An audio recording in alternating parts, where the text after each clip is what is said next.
पुरोगामित्वाचा विचार सांगणाऱ्या अजित पवारांच्या राष्ट्रवादीत आता कट्टर हिंदुत्वावरून संग्राम होऊ लागला आहे।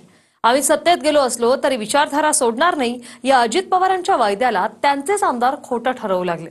त्यामुळे अजित पवार कारवाई करतात की फक्त समज दिली जाते हे पाहणं महत्त्वाचं असेल। पाहूया।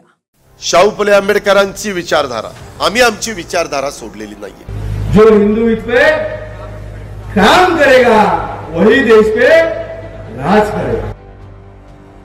भाजप सोबत सत्तेत जाताना विचारधारेची प्रतारणा होणार नसल्याचा वायदा अजित पवारांनी केला होता। मात्र त्यांच्याच आमदारांनी आता कट्टर हिंदुत्वाचा पुकारा दिल्यानं दादांच्या वाद्यावर प्रश्न उपस्थित होत आहेत। जोपर्यंत मी राजकीय जीवनामध्ये तोपर्यंत चव्हाण साहेबांची विचारधारा मी कदापि सोडणार नाही। आएगा अली वह आएगा बजरंग बली, जाएगा लांडा वाएगा दांडा, आज सांगितलं। फुले शाहू आंबेडकरांच्या विचाराचा वसा आणि वारसा सांगणाऱ्या अजित पवारांच्या राष्ट्रवादीचे हे आमदार आहेत। भाजपच्या नितेश राणेंप्रमाणेच राष्ट्रवादीत सुद्धा आता नगरचे संग्राम जगताप हे हिंदुत्ववाद्यांचे नवे गब्बर बनल्याची चर्चा होतीये।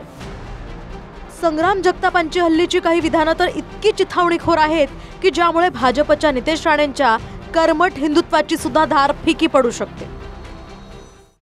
जो हिंदुत्व पे काम करेगा वही देश पे राज करेगा। आज आम्ही सांगितलं की जहां आएगा अली वहां आएगा बजरंग बली, तसं आज अक्षय दादाने देखील सांगितलं ज्या आएगा लांडा वाएगा दांडा, आज सांगितलं। आणि म्हणून त्या कृतीप्रमाणे तुम्हाला सांगतो तुमची जबाबदारी आहे। आणि ते भाईचाऱ्यावाले सांगतात, आपल्यासारखे लोक जेव्हा महाराष्ट्रात जातात पडळकर साहेब आपल्याला सांगते कुटुंब चांगलं त्याचा त्रास नाही, आता काय त्रास आहे वाट बघायची काय। याबद्दल विचारणा झाल्यावर जगतापांना विचारणा करणार असल्याचं अजित पवारांनी सांगितलं होतं। मात्र आजच्या बैठकीत आमदार संग्राम जगतापांनीच दांडी मारली आहे।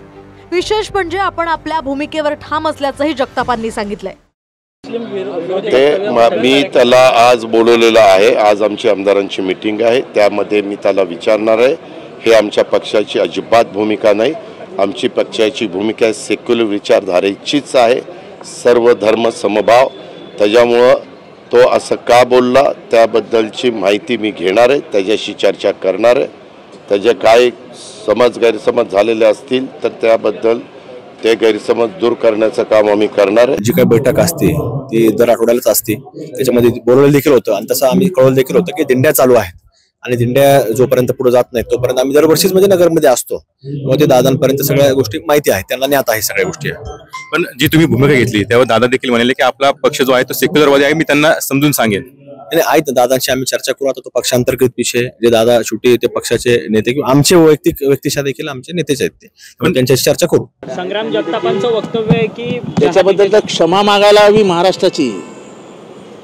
आपण सेक्युलर म्हणवता ना, आणि तुमच्या तोंडातनं हा शब्द बाहेर, तुमच्या एका आमदाराच्या तोंडातनं हा शब्द बाहेर पडतो।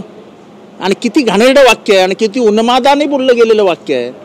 त्याच्यावरती माझं नो कमेंट्स, कारण आम्ही शाहू फुले आंबेडकरांना मानणारी लोक आहोत, त्यामुळे तशा काही कुठल्या घटना आमच्या इथं घडणार नाहीत। भोंगा आंदोलनादरम्यान भाजपच्या किरीट सोमय्यांनी मशिदीत जाऊ नये, अन्यथा कायदा आणि सुव्यवस्थेचा प्रश्न निर्माण होऊ शकतो अशी तंबीच अजित पवारांनी दिली आहे। मात्र अजित पवारांची भूमिका परकीयांना दम आणि स्वकीयांबद्दल नरम झाली का असा प्रश्नही विचारला जातोय। कुणाल जायकरसह अक्षय मंकणी, TV9 मराठी, मुंबई।